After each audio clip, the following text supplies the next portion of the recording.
record. We're now recording, and I'm just going to say the short version is this tug is focused completely on analytics and Tableau desktop. So that is what the February meeting will be about. These three talks that we have going will be focused on various ways that you can use Tableau to analyze information and all of our other programs as well. You can also subscribe to our user group at this QR code here. You can just use your camera to do that. You can also use the link, which I'll share the link as well when we get going. Our tug is led by myself, Sedale, and Annabelle, who you can see here on the left. You are all very lucky because Annabelle is going to be speaking today. So I'll introduce her when she goes for her presentation. A little bit about me. I have spent quite a bit of time over the past year and a half with the Tableau community. So I got certified. I was lucky enough to be named a Tableau featured author. And I'm also a part of the community task force, which has been kicking off over the past few months now. We started last fall. If you haven't seen already, we've got a new equity hub, and also we're doing a lot of activities for Black History Month. I got into Tableau primarily to tell stories with data. I spend a lot of time analyzing digital media information and using that to tell stories about our clients and the work that we do in my role as an insights analyst. When I'm not focused on Tableau, I can usually be found trying a new wine or talking sports. Right now, I have wines from New Zealand, Spain. We did a Spanish tasting last week, and I'm looking forward to some wines from South Africa. All right, some ground rules / questions that you may have about this group and this talk. You can use the chat function to feel free to chat amongst yourselves, chat with some of the speakers.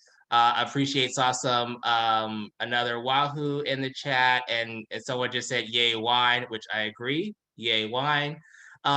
If you have a question though on something specific for the speakers that you would like to see addressed or have them answered, please use the Q&A section, which is not the same as the chat. There's quite a lot of activity and action happening in the chat, and so I don't want to miss your question. So please use the Q&A box for any questions you have. Other than that, have fun. This will be a great set of talks, and so I'm really excited to introduce our speakers here in a second. The other question that we get quite a bit is, will the session be recorded? It will. So we are recording right now, and the video will go to the Tableau YouTube channel. I will also send via email to all of you for attending. Also, feel free to use the hashtag analytics tug or the or tag us at analytics tug when you're talking about the event. All of our speakers have dedicated some time for us, and I really appreciate it. So it'd be great if you guys could show them some love as well. That should cover all of the main things. I will slowly talk less over the next 90 minutes, and we will have Samantha and Shay, who will talk about making interactive dashboards pop. Annabelle, as I mentioned, will be speaking on tailoring parameters. And we'll also have a talk around map layers from Marc Reid and how to use map layers for geospatial analysis, which is really cool. And we'll also spend some time at the end for Q&A, but I also you'll throw in a couple of questions as we get going so you guys can get your questions asked within each of the talks. So without further ado, our first set of speakers will be Samantha and Shay. They are both Tableau product managers and both focused on all of the amazing features that we have on Tableau desktop. Samantha works primarily in creating beautiful and interactive dashboards that can also be used as apps. Shay's work is in Tableau Viz animations, a feature I use quite a bit. Dashboard objects, ask data, and data storytelling. A couple of quick fun facts about them, and I'm sure they can introduce themselves as well. Samantha's hobbies are in woodworking, which I thought was interesting, taking pictures, sunsets, and ice cream, which you can see in their backgrounds. Shay is also a photographer in the gaming and esports world, which is awesome. And I spent some time stalking her and her photography. With that, we'll turn it over to Shay and Samantha to talk about interactive dashboards. Thank you so much, Sedale. That was a great intro, and feel free to stalk away. Okay, let me go ahead and share my screen here. And just a heads up, if you hear noises in the background, I have a new puppy. She's currently sleeping, so we'll keep our fingers crossed that she doesn't end up yapping or bothering my cat or anything like that. So, can everybody see my screen? Yes. Awesome. And just so you know, also, if I look over to the right-hand side, I'm just using the dashboard on my second monitor. So, yeah. So everyone, thank you so much for joining, and welcome to Making Your Interactive Dashboards Pop. I'm Sam, and as we had an amazing intro, I'm a product manager at Tableau. As my background shows, I'm a huge fan of chocolate chip cookie dough, and I eat ice cream probably at least 8 times a week. And I'm Shay Koenig. I'm a senior product manager at Tableau. My favorite flavor, as my background also shows, is mint chocolate chip ice cream, but sadly, I am lactose intolerant. So today we will be talking about online features to make your dashboards feel even more dynamic. These are features that also exist in desktop, but some of them were recently brought to web as well. So we wanted to highlight them. We'll be showing you how we added interactivity to our dashboard, including dismissible menus, interactive actions, navigation and export buttons, animations, and more. And to show you how interactive dashboards can be, we'll actually be doing our entire presentation in Tableau. So by this point, you might have noticed how much we both love ice cream.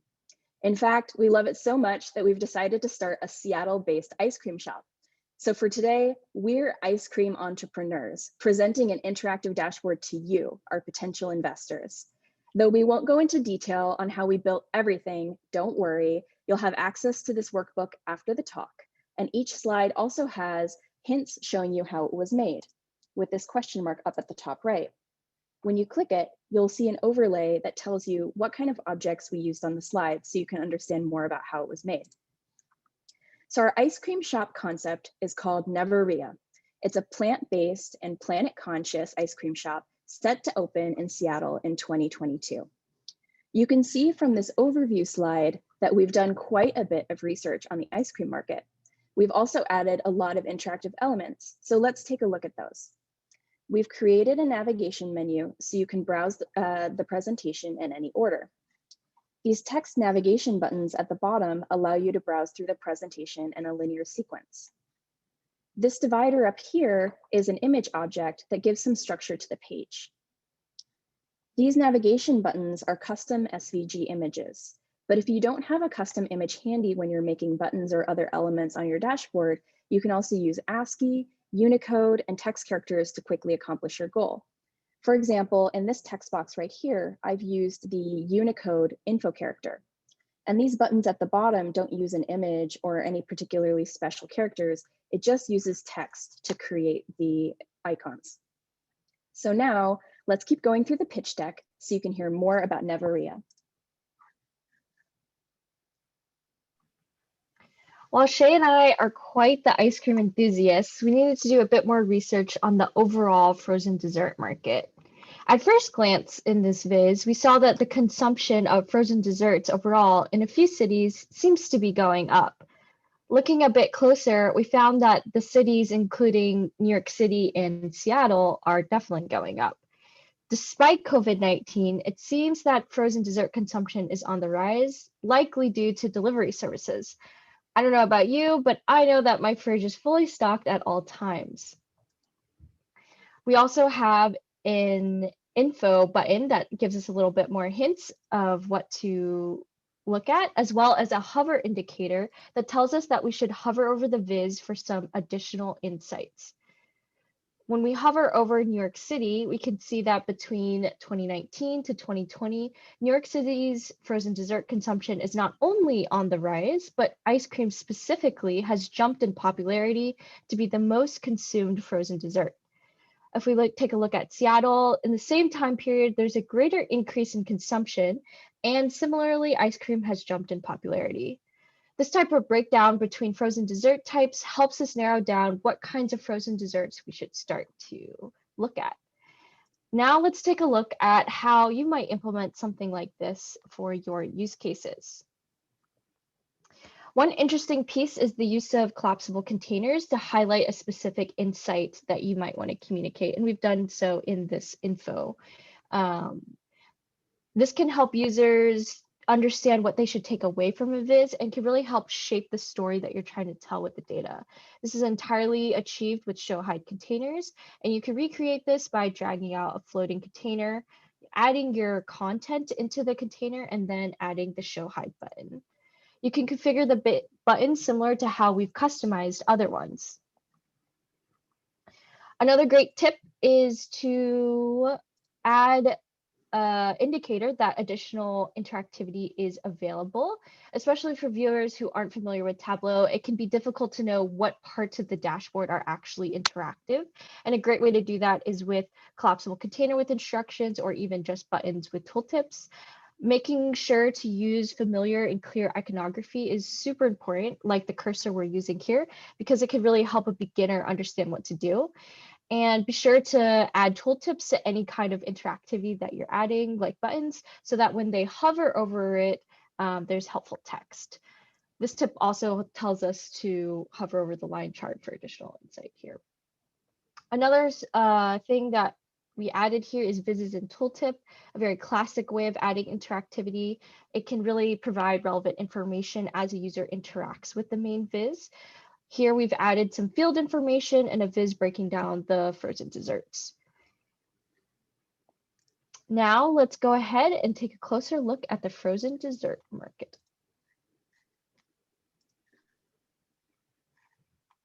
All right, thank you, Sam.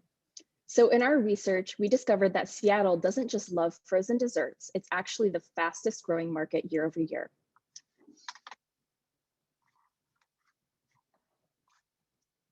Sorry, I think I lost my place.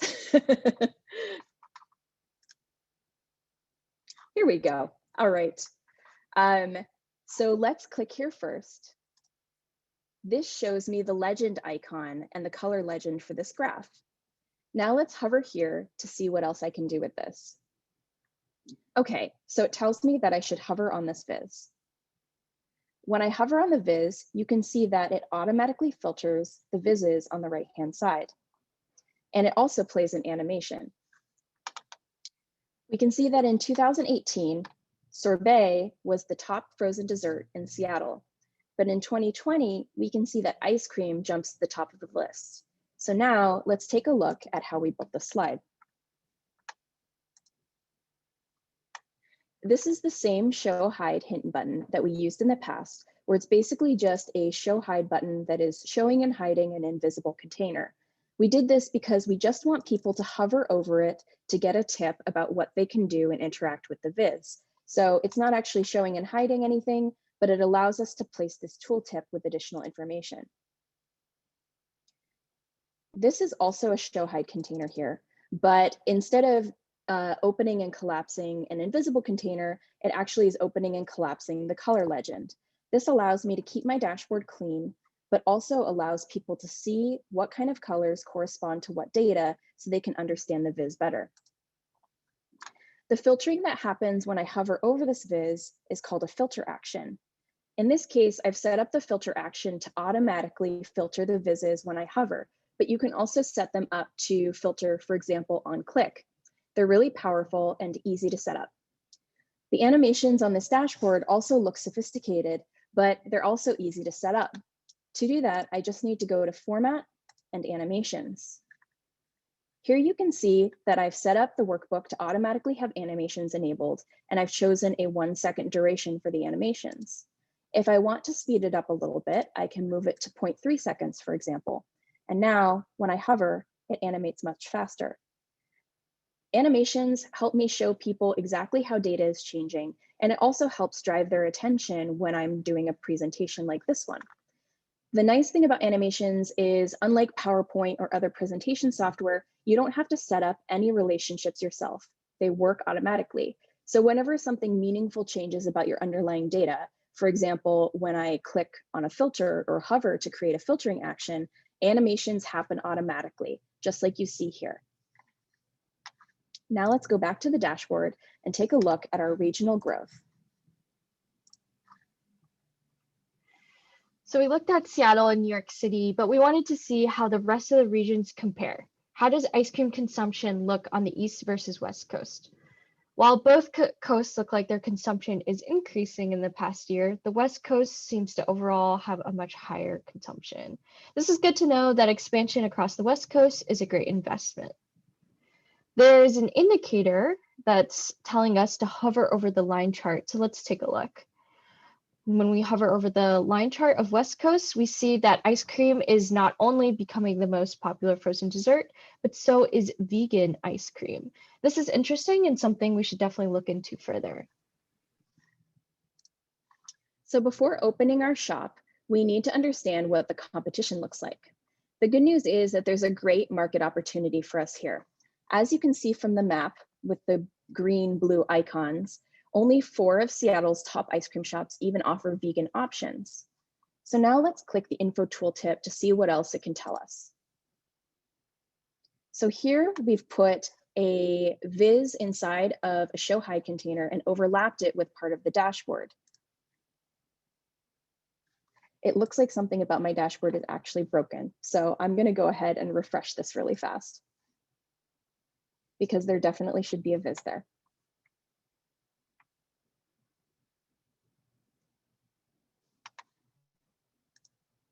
There we go. Now things look right. All right. So when I open up this show hide container, it actually shows me the color, the flavor breakdown of a particular ice cream shop. So let's take a look at the number 4 ice cream shop in Seattle that offers vegan flavors. When I click on this, it actually filters the flavors to just that shop. Now I want to hover over the bars like this tooltip tells me at the bottom to see the breakdown of vegan versus non-vegan flavors.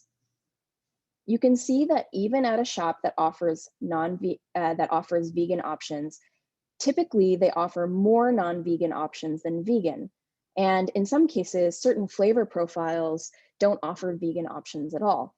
This means that we have an opportunity to really innovate with a vegan-only ice cream shop. We also wanted to take a look at flavor variety and flavor profile variety to see if there's any relationship between top shops and bottom shops and flavor variety.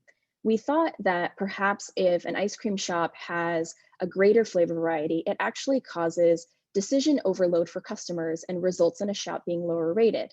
But as you can see, comparing between the top 5 and bottom 5 shops, on average, there aren't too many differences in terms of flavor variety by profile and by flavor.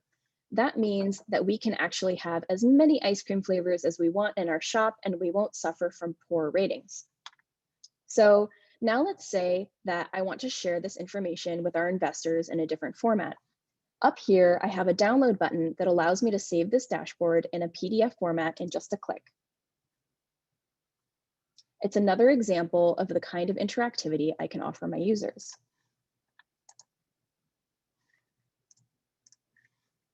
And now let's take a look at store trends. We wanted to look at location because we know location can have a huge impact on stores, but Seattle, being from this area in a very gloomy day today, we know that Seattle has many neighborhoods. So let's take a look at this viz on neighborhoods.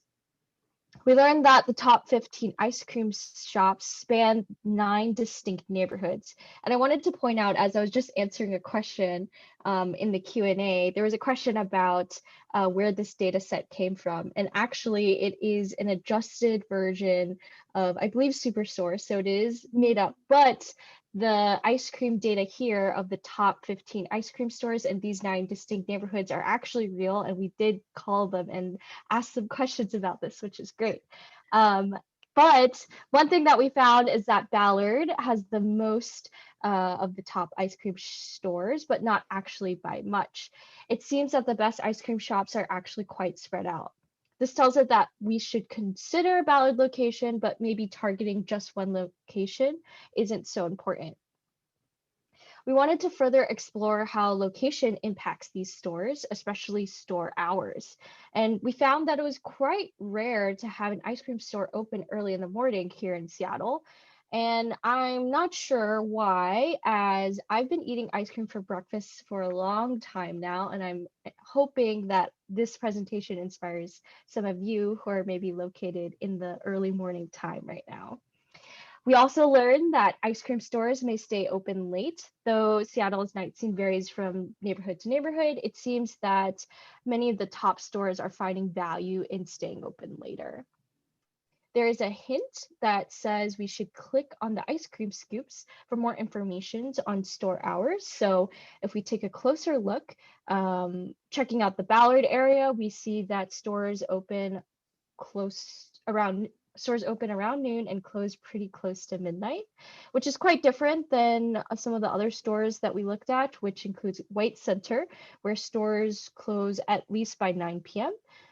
This makes sense as some neighborhoods are more foot traffic friendly than others, but definitely something to explore further. We built this using empty collapsible containers with the button tooltip to engage in the viz further. One thing to remember again is to make sure you have consistent iconography so that hints like these become familiar and expected. Every time someone will need to click on a mark in the viz, we're using the same click icon. Another part of this dashboard is using filter actions to filter on the neighborhood, and it's a very simple filter action here. When I select on the neighborhood, I can see how the hours open changes. And this is all great information for us to consider for our ice cream shop. So now that we've presented all of our research, we hope that you're sold and you want to invest in our ice cream shop. But first, let's review our business strategy by hovering on each of these different menu options. So first of all, Neveria will be plant-based, planet-friendly, and carbon neutral. As we saw, there's a lack of vegan ice cream shops in Seattle, which gives us a great market opportunity. We also saw that some of the top shops are open late, but we can still differentiate ourselves here. Neveria will be open until the early morning to satisfy those late night ice cream cravings. We'll be centrally located in White Center because it's one of Seattle's hottest new food scenes. And we've outlined other aspects of our strategy here with some of the other items that you can hover on and see a little bit later what the rest of our strategy looks like. So this slide uses some unusual tricks that I'm gonna show you right here. So first of all, whoops, need to reload. First of all, these hover buttons are actually a viz. What I did was I created an Excel file with menu items and another with descriptions. Using a filter action, the viz with the menu items filters the viz with the descriptions, which is here in the center. You might also have noticed that the ice cream image here is animated. I accomplished this by embedding a web page that references an animated GIF on the website Giphy. This is an example of a web page object, so you can paste in any URL, including an animated GIF. Now, to prevent people from clicking accidentally on this website in the middle and to create a layered text effect, I have the viz with the descriptions actually floating over the GIF. I've given it a translucent background so that you have a faded overlay effect on top of the GIF. And you can see some of those options here. When I select the viz that's overlaying it, it has a black background that's set to 25% opacity. It also has some border options, which creates the effect that you see here when I mouse over. So subtle tricks like these can be used to great effect because it makes your dashboard feel more dynamic. And it also is designed to make you hungry. Is anyone else craving ice cream yet? Everyone, thank you so much for attending. This wraps up our demo on making your dashboards more interactive. Today you saw how to add dismissible menus, interactive actions, navigation buttons, export buttons, animations, and more to your dashboards. If some of it flew by, don't worry, you'll be able to download the workbook and take a look at how we built it using these helpful overlays so you can see exactly what's on the dashboard. And now we have time for some questions. Great, and you already kind of answered one of them. First off, just amazing presentation. I don't know what time zone everyone is in, but it is 12 noon exactly here, so I will be going quickly to lunch after this is over. But one of the questions you already answered, which is how to access it. There's lots of questions around if this is available on Tableau Public. So if you don't mind sharing links in the chat so that people can check this out, that would be wonderful. Another question we got a lot was around the download button. You had the ability to download to PDF. Is there a way you can kind of talk through how that was developed? Yeah, sure. So I can actually share my screen and show you how that button works. Let me share my screen again. Okay, so the export button is located here in the objects menu. Can everyone see my screen again, by the way? Yeah. Yes, okay, great. Is located here in the objects menu, and it says download. When you add it to your dashboard, it creates a text button by default that is set to PDF by default. You can go in and edit the button and change it between a few different options, including crosstab, image, and PowerPoint.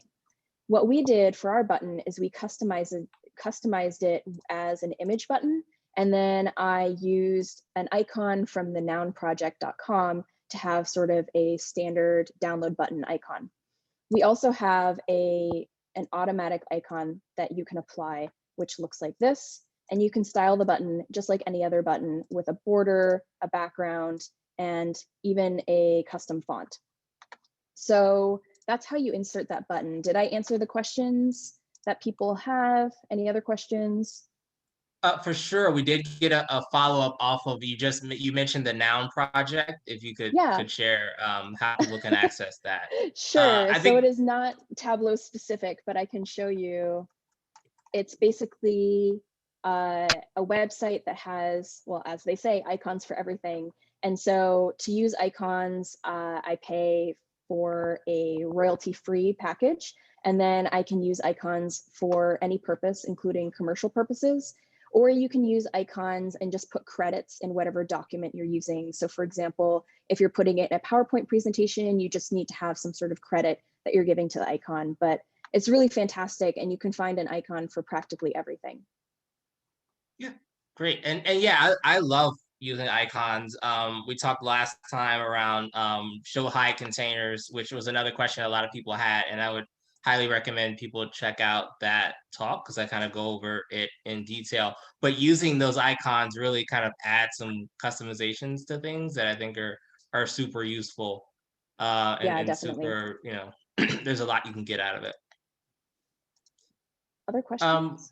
Yeah, one more, and I'm trying to collect and kind of bring them down. One that you answered, but I didn't want to call out live.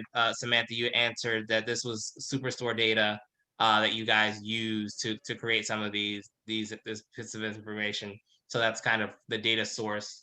A few more questions around the version you guys were using, and if you know, I don't know if you know when the download button first came out, in case people have older versions of Tableau. But how recent does it need to be in order to access that button? Oh wow, I should know this. 2020.3, I believe, is when the export button came out. I think that's right. But we are using currently 2020.4, but I believe that you should be able to use 2020.3 and get all of these functionality, all the collapsible containers, those show hide buttons that came out in 2020.2. Yeah, and Vision Tooltip has been around for a while. Actions on the web has started to come out. We've had filter actions, highlight actions, and a few more coming pretty recently in the past few releases. And what about animations, Shay? What release is that? Yeah, animations first shipped off by default in 2020.1. So basically what you can do is go to the format menu and then apply animations either at the entire workbook level or at the individual sheet level. For example, if I were to go just to one of these sheets and go here, or just select the sheet in my dashboard, I can use the sort of workbook default that sets the animation for the whole thing, or I can decide to differentiate this sheet specifically and make it faster or slower or give it a different animation style. So we launched animations off by default, but allowing you to turn them on a case-by-case basis in 2020.1. And we're going to be launching a few more updates to animations very soon, so stay tuned. Very cool.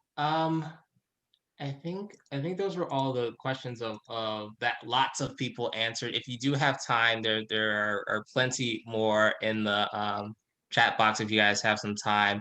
Otherwise, if you don't mind also sharing links to the Tableau public, but also any way that people can reach out to you guys for more questions in case we can't get to them today, that would be perfect. Absolutely. I will share those in chat, and thank you for the reminder. I need to publish this to Tableau public, so let me do that, and then I will follow up with a link. Wonderful. Yeah, and we'll add that as well. We're both available, I think, or you can reach out on Twitter. I've definitely answered questions there, and I'm going to stick around and try and answer. I see a bunch of questions, so I'm going to try my best to start answering them. But you can always reach out on Twitter, or you can find our emails as well. Awesome. Thank you all so much. I'm gonna borrow this back from you guys. And just to kind of keep on time, feel free to reach out to them while they're still here. But we are going to move to Annabelle. And Annabelle, I saw the beginning of your presentation, so I don't want to steal your thunder because you will do a better job introducing yourself than I will. Other than to say, Annabelle is the other half of the leadership for this tug, and quite literally on the other side of the planet. So this is a truly global effort now. She's a COE leader, and also the head of Data Plus Women, which I'll let her talk more about. But we have that in the slides as well, so you can check that out as well. Otherwise, I'll let you go for it, Annabelle. Thank you, Sedale, for the nice introduction. Let me share my screen. I will. So this will stop over screen sharing. Yes, continue. Sorry, it's the part that I'm not so good at. Share my screen. So do you see my slide now? Yes, we do.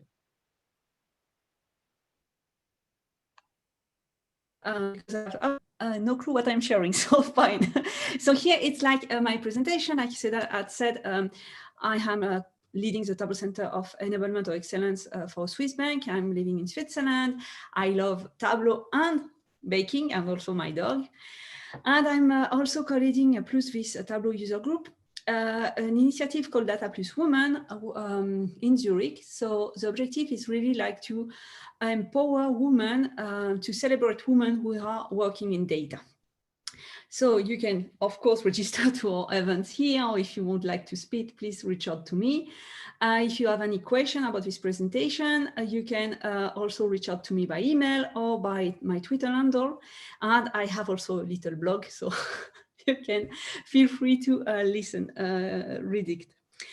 This presentation will be, it's already published on Tableau Public, so you can download the full workbook. And and I also written a blog about it. So let's start because we have a lot to cover. So my talk today, it's a tailoring parameter. What does it mean? So the objective is that after this talk, you could tailor the parameter to answer all your needs, to answer all the crazy stakeholder requests that we will done to you, because they are very, very powerful. So let's go to this one. I try to, okay, it's okay. If I can put the full screen, yes. So let's start for the beginning. What is a parameter? A parameter, it's a variable that is global. So once you have defined it, it will be accessible for your whole workbook, all your worksheet, all the different dashboards across different data sets. So it's very, very powerful. And it can be of different type. It can be like a number, it can be a list of things. Here it's a dates, but it's a list. It can be also a string, and it can be a real date, if you would like. And this parameter can be used everywhere, also on the calculation and on the reference line. I will show you an example. So two major updates on parameter. We had the version of Tableau 2019.2 that introduced parameter action. And with that, you will see that it was really a game changer. We could do much more interactivity and answer business questions that we couldn't before. And also another big update that was the 20.1 with dynamic parameter. I explain myself. So for instance, here, you have like a list of dates. And if you see it's end of the 1st of December 2020. Why? Because this parameter was defined at that moment. Now I have a version of Tableau that is upper than 2020.1. So I am able to do something. So the new option here, it's not that, sorry. The new option I'm trying to do, yes, no, sorry, I will not be able to make this shortcut. It's here, when workbooks open. And you have the possibility to tell Tableau, hey, my parameter have to update all this value when the workbook open. And I can define and say, and I want them to open with this, to update with this calculation. And now you see that I have even future dates, because here it's a data set with future dates, but we have new one. So how it works before 2020.1? Before 2020.1, you had to go back to your dashboard, update manually, and publish. So each time you have a new value, you have to go back and publish. Now it's finished. Since this version, it will be updating automatically, which is quite cool. So let's see like a little demo. So we often use parameter when we want to compare something. Here we have the sum of sales. So we have the sum of sales, the evolution. And what I would like to have, it's like to compare these cells with a target. So here I just create a parameter called target. I show that it's an integer. I could have shown like that is being a float number. I can put 20,000. Okay, fine. What I want to see is compare my cells to my parameter. So I can create a calculated field called did I reach my target, which simply like check if the sum of cells are higher than the target. By the way, you see that the target will appear in violet because it's a parameter. It's a way you distinguish on the calculated field like this. So if I drag and drop my calculation onto color, I can see already when I reach my target. I can, obviously, drag and drop a reference line that I wanted for the full table, and I want it only on the sum of cells. And here, like you can see, of course, I can change the sum of cell average, but I can also check and add my target parameter. And okay, I can choose that in the label I want the value, for instance. I can also modify the tooltip. Here I will not touch it, but I can also format it a little if I would like. So now I have my target who appear on my graph. I have the difference of color, and I can even add this target on the title to make it more insightful for my end user. I can even put it in red or pink or whatever you want. So now when my end user will update this target, the viz will also change. Okay. Something else that is very useful to have parameter is when your stakeholder come and say, hey, Annabelle, I would like to have some KPI, so here at sales, profit, customer, from a certain date. You will say to me, hey, for that, I don't need a parameter, right? Yes, wait for it. He hasn't finished his request. Yes, I want to see my KPIs for a certain date. Yeah, when I open the dashboard, I want that it's automatically the first of the previous month. And I want to be able to change that. So here you need a parameter. And I will show you how to do that with a 2020 Tableau desktop version and with a previous version. So don't worry, here I show the first use case with the newest version of Tableau, and after I show you how to do that before. Okay, so how we do that? Obviously, we need to create a parameter called date from. That's okay. We need also to create a filter that is a period from that just check if my sales are correctly after this date from. So you just like to have all this KPI after this date. So that's okay. But you remember, he asked us to calculate to have the KPI for the first day of the previous month. So here I need to calculate my previous month's calculation. That is simply, okay, take today and remove 1 month. We are using the date add calculation to do that. So, and to have the first day of the previous month, it's a little trick. So here the previous calculation give me, okay, we have the 17th of February. So the previous month's date calculation give me the 17th of January, 2021.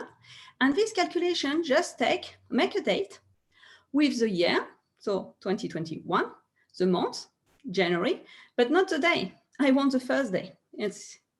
So with this calculation, automatically for today, because we are still in February, it will return the 1st of January. Now we had to edit this parameter. And I said just to Tableau, when the workbook open, take the first day previous month. That way, yeah, you see it's already the 1st of January because when I open the dashboard, Tableau did the work. Now, if my user wants, you just have to click on the 22 and everything is updated, the value and also the calculation upper. Okay, so how we do that before 2021? It doesn't change too much. It's a little less user-friendly, let's say, because you need 2 parameters. We need a parameter that will say, so simply, it's a string parameter here. I took a value 1 and I display previous month. I take the value 0, I display over date, meaning that automatically I will publish to have always previous month. So automatically the previous month calculation will works. And if my user want to change, he will need to go to over date and up 1 date. So period, and I obviously need to change this calculation that simply say, okay, if my previous month's parameter is to 1, I need to filter to have only the order date that is higher than the first day of the previous month. Otherwise, that my order date is higher than the date from parameter here. Okay, so here it's a different step. Like I said, this dashboard is available, so you will be able to download it. Okay, so now just see like a little for you to understand the principle, parameter action. So it's nice. I can, if you remember this view, I just have to change and put whatever I want as a target here on the parameter. But I would like that my user are capable to click on whatever value here to fit my parameter with the value. So like this, change the target. How we do that? So it's already the same view. The only things that you have to add is go to worksheet, because it's a worksheet and not a dashboard, click to action. And since the version 2019.2, you have 2 new actions that are change parameter and change set value. Here it's a change parameter. You see it's a little symbol. So when I click, you see, always a good tip, huh? Always give a name to your action. When you have a lot, it's better to understand, and the same, give a name to parameter. So here what I say, hey, Tableau, when I click on the menu, I want that my target parameter is fit with the sum of sales. And that's it.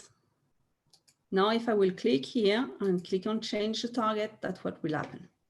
Okay. So now, so that's when I saw this feature, I said, yeah, it's cool, but it doesn't change my business life. And I was wrong. It changed so much my business life. I figure out all the different application and use case that I could do, and I will share some of them with you today. So we had like, we can change a view, we can change a perspective, we can sort when it was not capable to do such a thing. If you heard like some little noise now, it's that because my dog is coming to see me. We can also like increase the UX navigation and storytelling. Let's show it now. So here I have a map displaying the sales and the profit, and a bar displaying the sales and the profit. But you see, I have some icon. What I would like to see, I would like to, when I click on the icon, it displays a bar, and when I click on the map, it displays a bar, a map. And here, sorry for that, it was a little spoiler alert. Exactly. So yeah, so I will go for that. For the moment, it doesn't do anything. What it does here, look at that. That is a change of view parameter.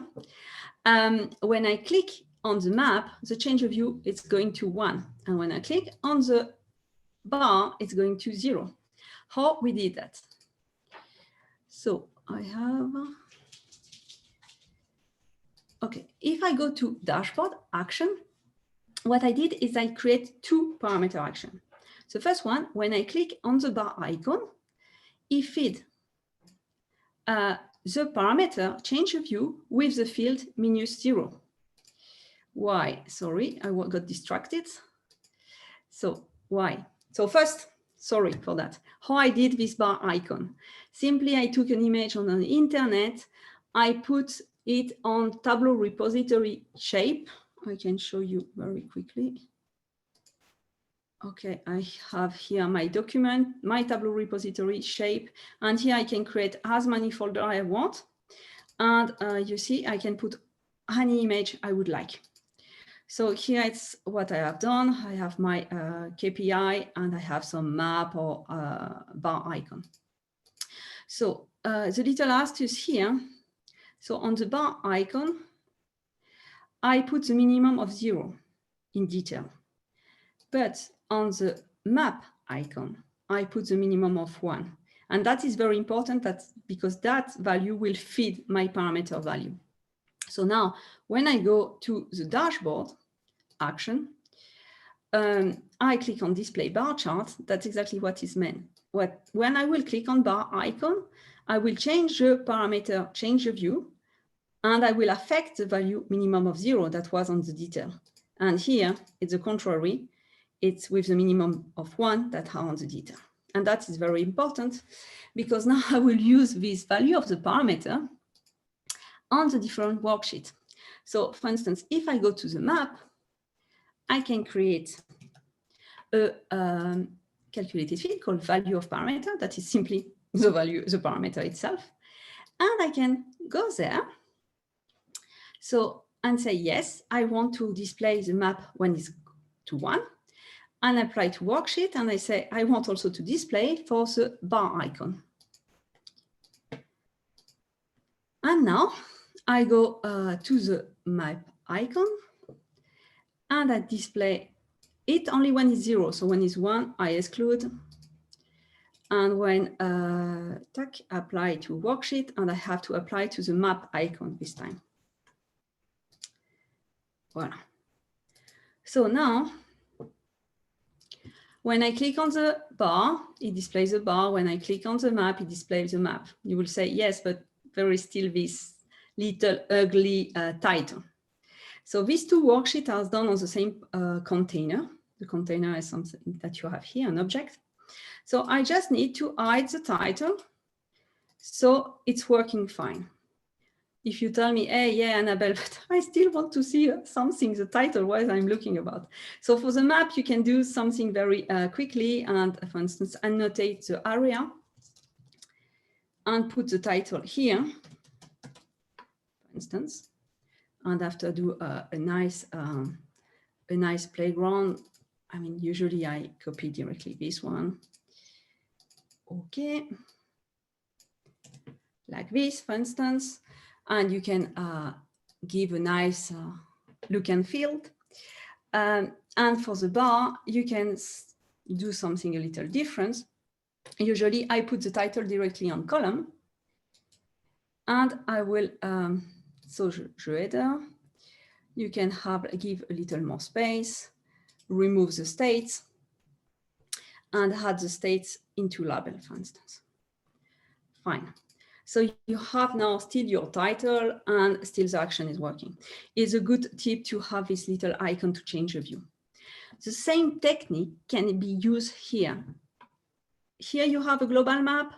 You click. You will have the detail on the US.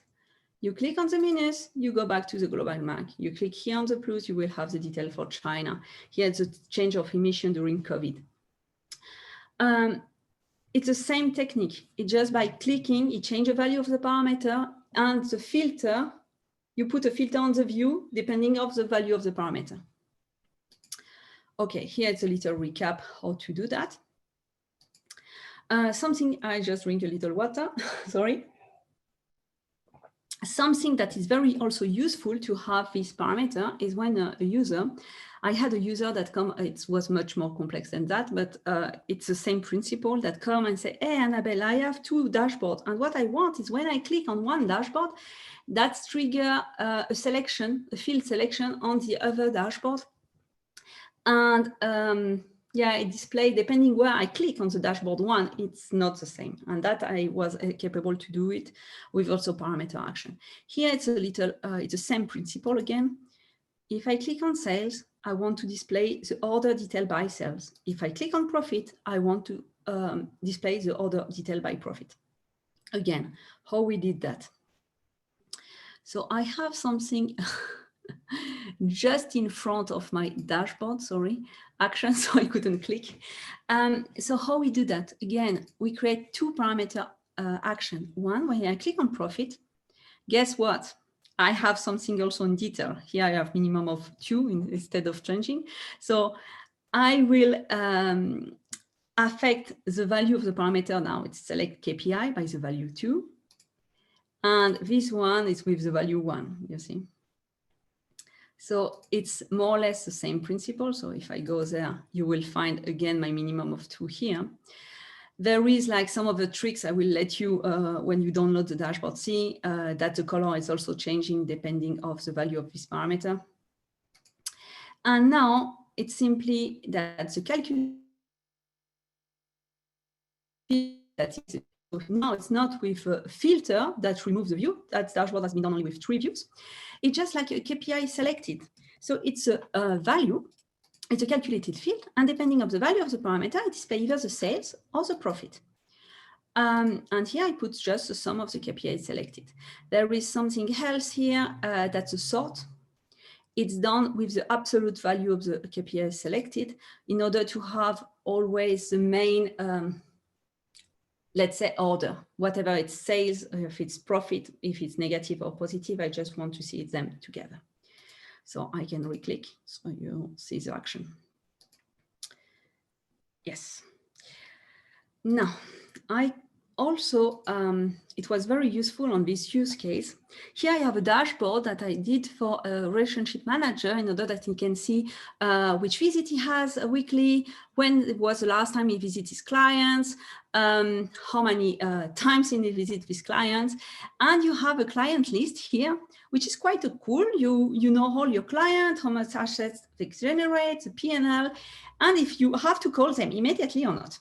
So that is cool because it's a peel display, but the problem that you cannot use the sort by Tableau, because with this peel display, it breaks out. So I need to use the parameter action to be able to fulfill that.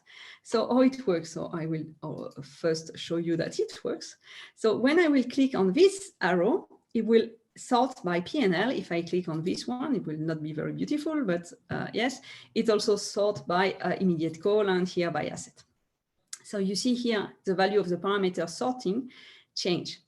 So first I need to create this little sorting view. So I display here the multiplicator. I decide to use internal densification. I show you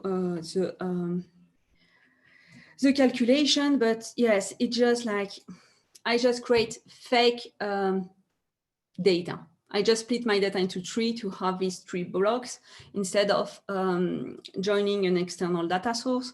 It doesn't really matter how much data I have. I just need to create these 3 blocks. So now, like you see that if I click on this arrow, I will affect the value of 0. If I click on this one, the value of 1, and this one, the value of 2, exactly what I wanted. I can show you the dashboard action. Exactly here. You will see I've got very original because when changing the sorting, when I click on my sorting view, I affect my parameter who is called sorting too. That's why I said that I was not very imaginative with the naming, by the value of the multiplicator. So now you will say that it's not yet finished, so it's cool because now when I click on 1, this it's affect, I click on 0, it's affect. Now I just need to change the ranking calculation. So you see here the value are sorted with the rank calculation. So if I go to rank, you will see what I have done. Let's see if I can increase. Yes. So I just take the rank unique and I say, hey, Tableau, sort it differently, not within the same field, within the value of my parameter. So if I sort with the sorting is equal to 0, sort it by the number of days since he hasn't visited a client, if it's 1, the asset, and so on. And I always put it descending. And it's a full trick for this one. Like you could say, you say, hey, Annabelle, yeah, it's fine, but you did it only with a descending sort. Don't worry. On this dashboard, it's done for both descending and ascending. Again, you can read the blog, it's explained as a technique, and you can also have a look to the download dashboard where everything is explained. So the last 2 things that I wanted to show you is that you can use this parameter also to improve or have a different experience for user. Here, it's the same dashboard. It's not different dashboard and navigation button. No, it's the same. So when I click here, you will see, so it's a dashboard I've done for The Wonderful Life. That is my favorite film ever. And it's also from my favorite director, Frank Capra. And there is like 2 stars that I really like. Yeah. And I wanted like just to bring something fun and that people can navigate. And that is like done with parameter action. So when I click here, it's affect a certain value and the different views showcase or not. Something else that I did. So this was a full analysis that I did concerning the air quality during COVID, but you see it's very long. It's a very difficult piece to digest. So what I wanted to do is like to integrate something a little maybe interactive for the user. Otherwise it will be get bored, right? So here it's kind of navigation. So I will restart the navigation so you can see it. So when the navigation is at 0, everything is removed. So the idea is that my user need to click to discover more, read it, and when he has finished to read this part, maybe he can click again. He can click to the following and discover a little more. So how it's done. So again, depending on the value of the parameter, this view will be removed, but here it's a little difference. So the action that is being done is that you replace the value of the parameter by the value of this counter. And what is this counter? So I don't even remember what's the name of the field. So just go here, action. It's a storyline, exactly. So my parameter counter, it's affected by this calculated field that is called index. And the index is just the counter plus 1. So meaning now the counter is to 0. Next time I will click, I will affect 3 plus 1 to my parameter and it will become 4. It's just like to be able to add on. And I think it's very, very useful. And hopefully you have got some idea how you could answer new stakeholder question. If you want to go further, I highly recommend, but it's for the most advanced people, the reading of the blog of Rosa Yogonat, who is a marvelous Tableau and master. She has a blog in Spanish and in English, and she has developed crazy parameter action technique. I hope you enjoy it, and I will stay a little longer for a question. I will stop sharing now.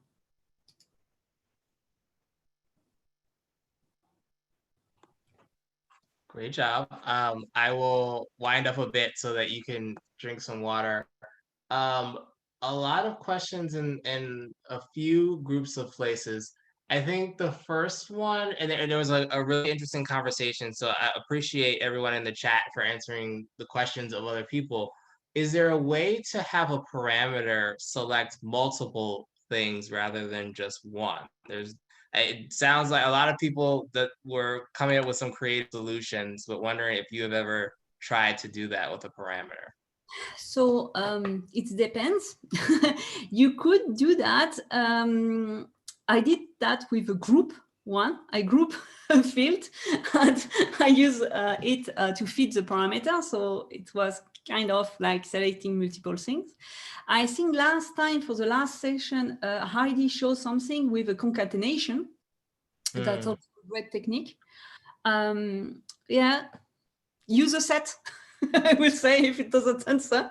Yeah, so kind of pre set up the groups and then feed that into the parameter. That makes sense. Do you know there are a few questions around Tableau server? Do you know if the parameters will auto refresh? I think you might have mentioned during your talk that there might have been some updates in the I think 2020.1. But are there ways to where the parameters will auto refresh in Tableau server? If you are like higher than 2020.1, I mean, it should work in Tableau server. Do we have like like more detail on this question? I can check after. Yeah, and there's a few questions to that effect in here, but generally it should work at least yes, as if you are higher than 2020. And you have set up. Yeah. Like refresh when dashboard open. Yes, it should work. Otherwise, contact support. Yeah.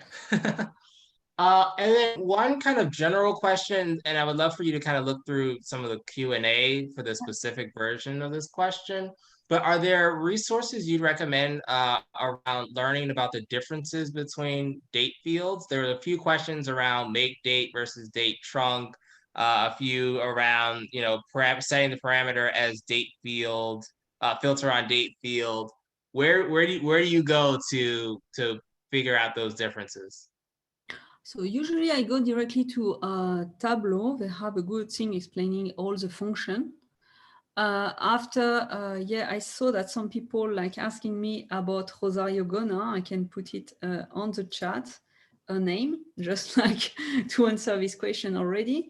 Otherwise, I really like, on Tableau already you have a lot. On make a date explicitly, I cannot recall like a blog post. Maybe that should give me an idea to do one. But, there you go. Yeah. And then one last one. So if you can, put your Tableau public in the chat, that would be great for people to Yeah. find it. Is the data available as well in that workbook? Can people and see what the data behind Oh, your yes. visits are? Yeah. Yeah, exactly. They can download everything. There is absolutely no client data information. Fantastic. Yeah.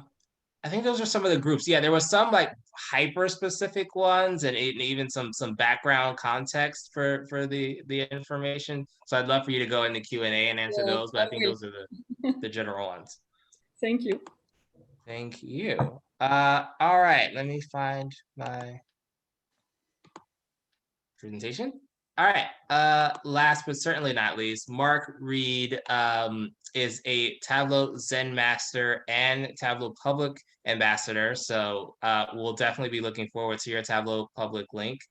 A Viz designer in the London area. Been using Tableau since 2017 and is a frequent contributor to the beta program. So if you're looking for unreleased features and information around it, Marc is someone to talk about. His presentation is on map layers, which is a feature that I am still working my way into. It's a fairly new feature to Tableau. So really excited to hear about map layers from Marc. Great, thanks, Sedale. Just make sure you can hear me okay. Yes, I can. Great. Let me go ahead and share my screen here. Okay, so just check you can see my screen as well. Yep, sure can. Great, thank you. Okay, so I'm just going to go ahead and let me just stop my video because my laptop doesn't like sharing the screen and doing the video at the same time. Okay, so thanks Annabelle and Sedale for the invite. It's great to be with you today. Really happy to be here and talk about spatial analysis with Tableau map layers. So just a quick introduction. So my name is Marc Reid. I've been using Tableau for about 4 years, as Sedale was saying there, and been a Tableau public ambassador for the last couple of years, and was very honoured to be invited to be a Tableau Zen Master at the start of last year. And I'm currently working at Lloyd's Banking Group based in London. Okay, so let's get my thing working here. So the first thing to say about maps is that maps in Tableau are great. So they're really super easy to create. If you've ever used maps in Tableau, you probably already know that. A lot of the time it can be just as simple as double clicking a field and you can create a map with just that double click, and we'll actually look at that in a second. But before map layers, there were a couple of limitations around the number of layers that we could add to the map. And the limitation was we could actually get to just two layers, and we would do that using a dual axis map. So if you're not familiar with dual axis, I can tell you a little bit about that and how that works. So we'll just show a few screens here. So you can see that I've just started off with this first layer. So I've just double clicked on state. This is using the sample superstore data, which you may be familiar with. And then I've added sum of sales there onto color, and Tableau has then automatically generated this choropleth. To then get the second layer, I have to duplicate that latitude pill on the row shelf there. And then when I duplicate that pill, I then get another Marc's card on the left there. You can see I have the latitude generated and then the 2 in the brackets there. And that allows me to add some more data. So here I've added on city, and I've encoded profit on color this time. And then the final step is to then create dual axis. So to do that, you would right click on one of those latitude pills, select dual axis, and they would come together and form, looks like a kind of one large green pill there you can see on the row shelf, and then those layers sit on top of each other. So that's great, it's pretty simple, easy to do, and we have different data there layered on top of each other on the map. The problem is that we're then stuck then if you want to add a further layer, so you can't do a kind of triple axis or anything like that. You can't add another pill on there and have that layer on top. So map layers removes this limitation. We can then now add on much more layers. So it no longer uses this dual axis approach. It's really just a drag and drop approach to adding layers. So you can add now as many layers as you like. So if we just redo that example now using the map layers, I'll show you how we can add one more layer. So here we start off again with the one pill, and we see that we have state on there. I then drag out another geographic field. So I'm dragging city into the view there, and we have this new UI pop up here, which is to add a marks layer. It's kind of like a drop zone, and you just drop the pill into that orange square there, and that creates the new layer. So we're not using the dual axis there. You can see we still just have one latitude pill, but now we have two marks cards on the left. We have the state layer, and then on top we have the city layer. And we can then just repeat that process. So if I want to add in another layer, just drag out postcode, for example, and drop that on, and now we have a third layer at the top. And you can keep going. The great thing about this is that we can see we have now 3 layers. We have 3 separate marks cards, and we can encode that in 3 different ways. So you can see on the left we have the map as a mark type. We then have the shape, and that was the diamonds for the cities, and they have the circle for the postcode. So you can actually look at this example as well. I've uploaded this to Tableau Public. I'll have links at the end of the presentation as well to that, to get to that. So if you want to download that or just look at how that was made, you can go ahead and do that. So let's look at another example. Let's say you want to buy a house. What kind of spatial data could be helpful to us? So the first obvious thing would be something like the house prices. It'd be good to know how much what the average house price is in different areas. Let's say we're looking at different boroughs of London, as I was in this example. We then might want to know where different parks are and greenery in the city. Maybe want to buy a house near a park. It'd be good to know where floodplains are so that we don't buy a house in a floodplain. Maybe road noise, making sure we want to stay away from those noisy roads. And then some other, let's say, amenities, things like supermarkets and maybe other things like libraries or other buildings that we might want to be near. And then finally, we're looking at maybe charging points. So if you have an electric car, you want to make sure you're near a charging point, let's say. So to do this example, I went out to the data.gov.uk site, and there's a number of spatial files that are available to download there. And the first one I looked at was a spatial file for house prices. That's the average house price in each of the boroughs in London. So you can see the darker color here is the more expensive houses, and it moves out of the center. We get to lighter areas, and they're the, let's say, less expensive houses. There was also a shape file available for greenery. So it was actually tree canopy. So it's a good indication of where there are parks and greenery.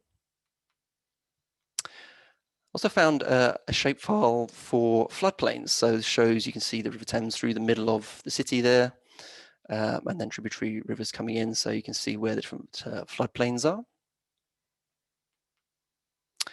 And there was data available also for the road noise. So you can see the very large trunk roads coming into London on the left in the middle there, particularly the road noise really stretches right out into different areas. So quite useful to know that.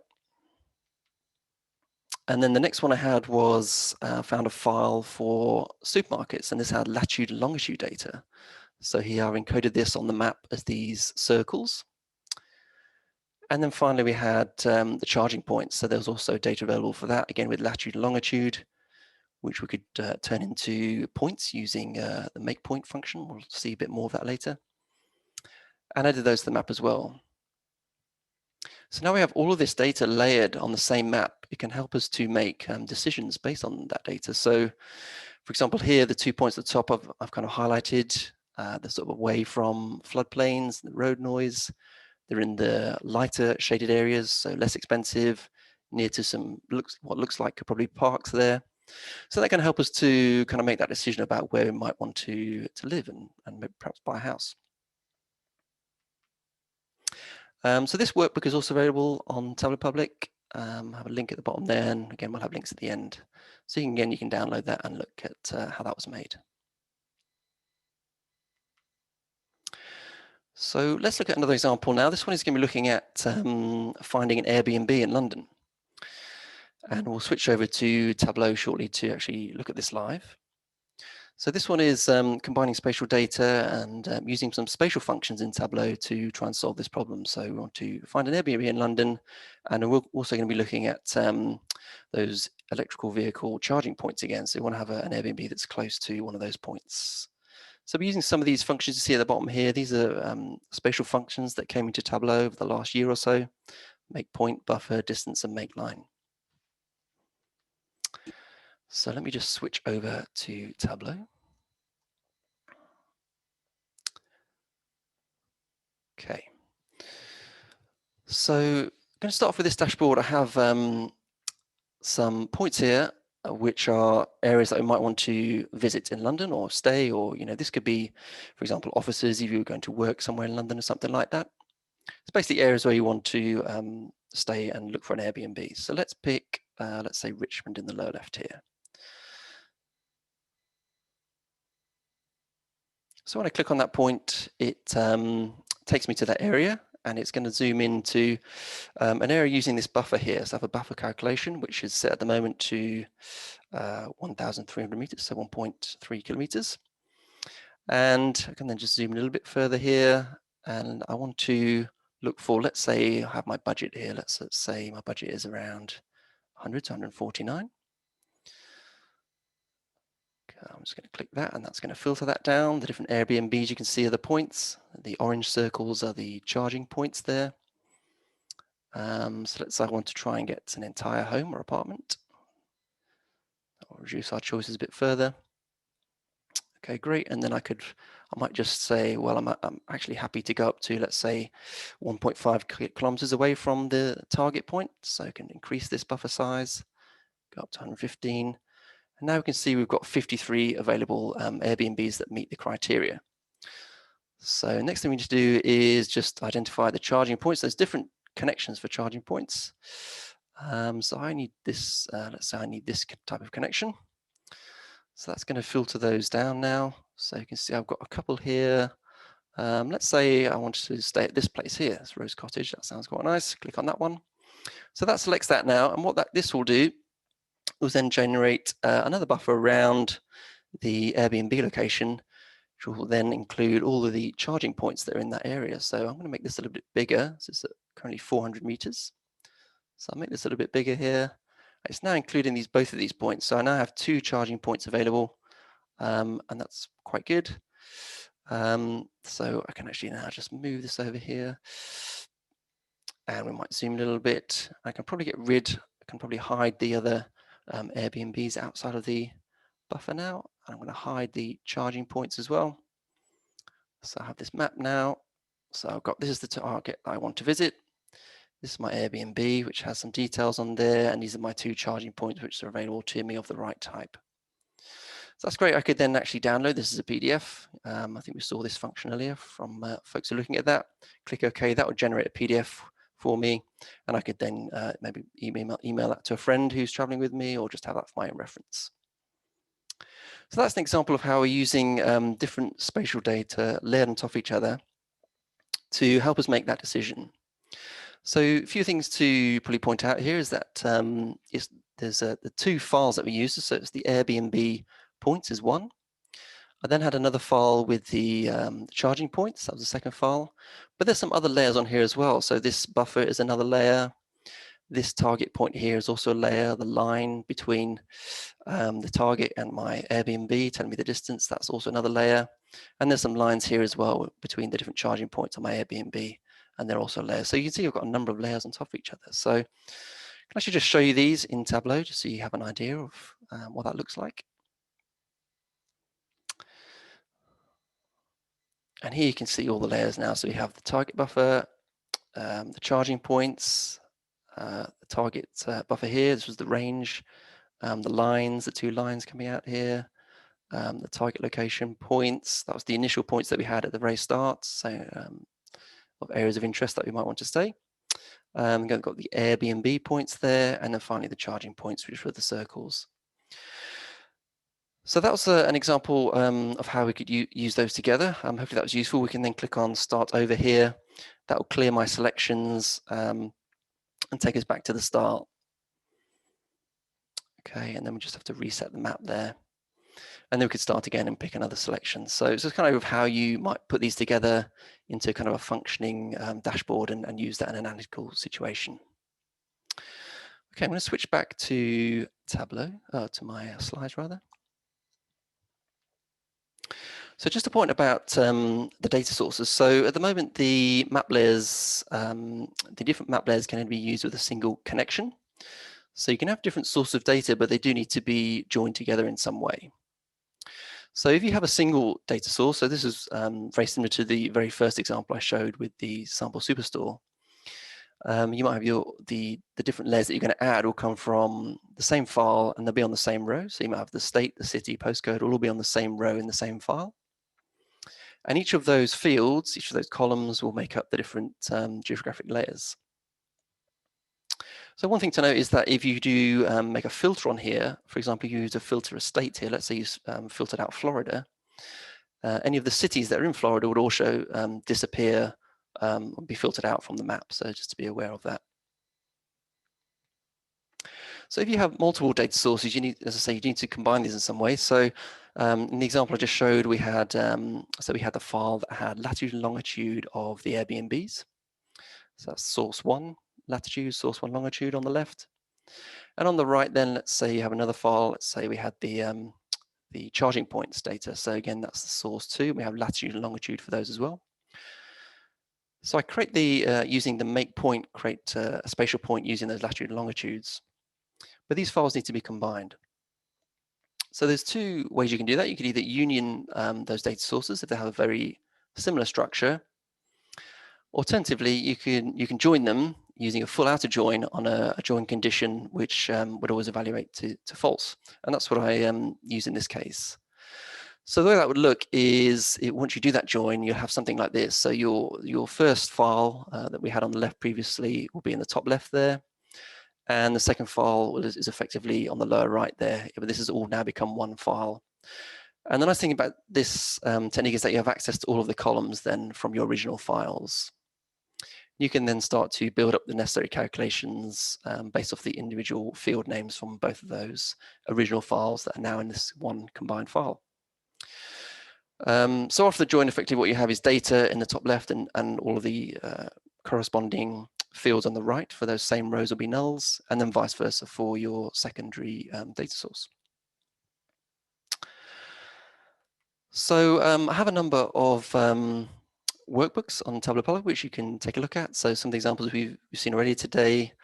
This one that I just showed with the Airbnb is not on there just yet. It will be in the next day or so. And I have a couple of blog posts as well. You can see on the right-hand side.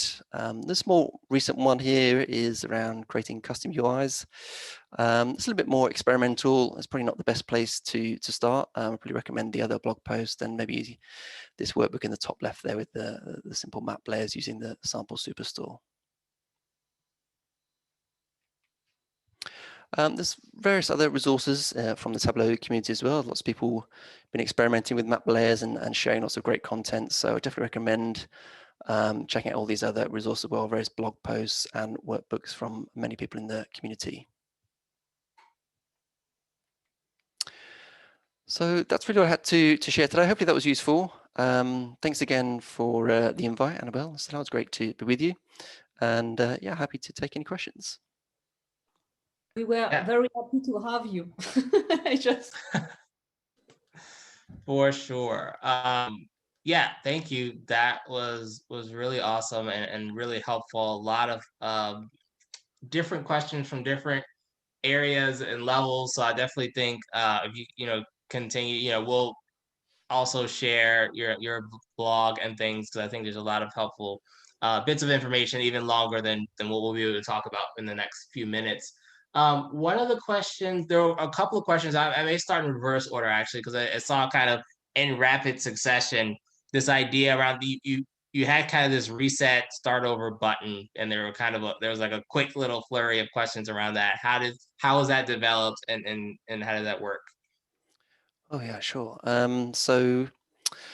Actually, probably some of these were covered in the presentation that Annabelle just gave. So this is using parameter actions. So when you click the start over, it clears the selections. So when I click one of these circles here, it sends a value to a parameter, which then is used in various other areas in the workbook for filtering and closing in on that area.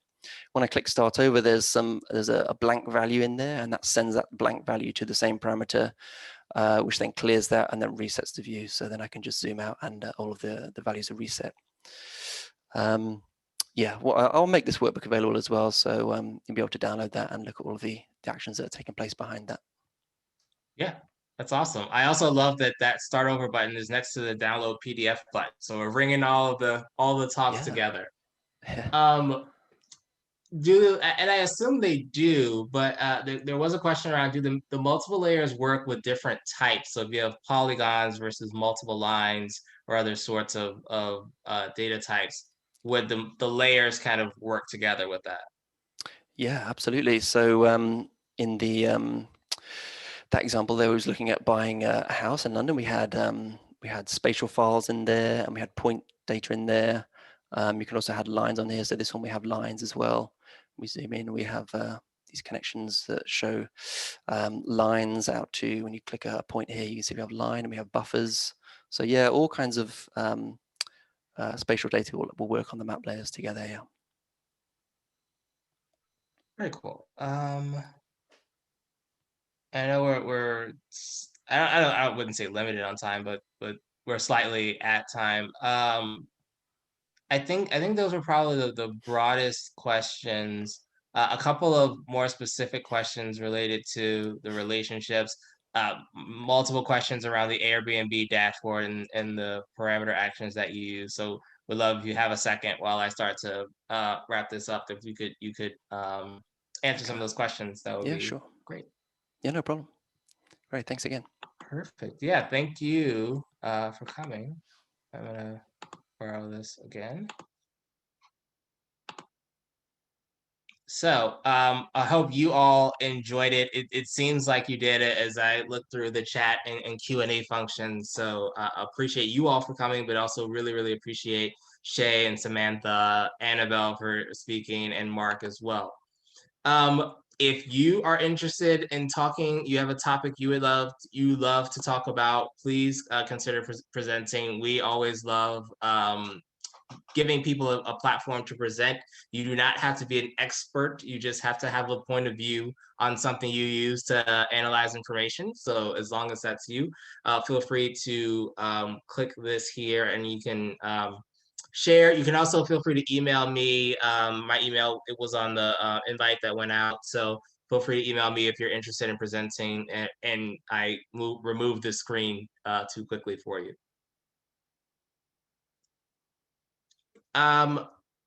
Our next meeting, as I mentioned, will be in late March. We're getting our speakers together and having some meetings around that. It will be really interesting. Another thing someone brought up that I didn't even notice, but I chuckled when I saw it.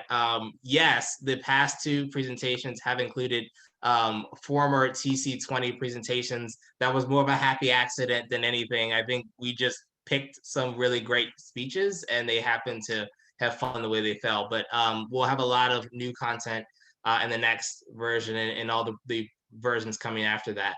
And we'll also, when we see really interesting and useful presentations, we'll be happy to share those as well. Otherwise, I think that was it for today. In terms of the Q&A, a lot of questions around will the Q&A be available?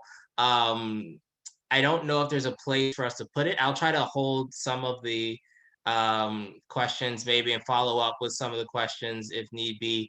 Otherwise, this video and the questions we have live will be available via this recording, as well as the link to all the Tableau public files as well. So if you guys have questions outside of those things, feel free to let me know. Otherwise, thank you all for coming, and we will hopefully see you all in March.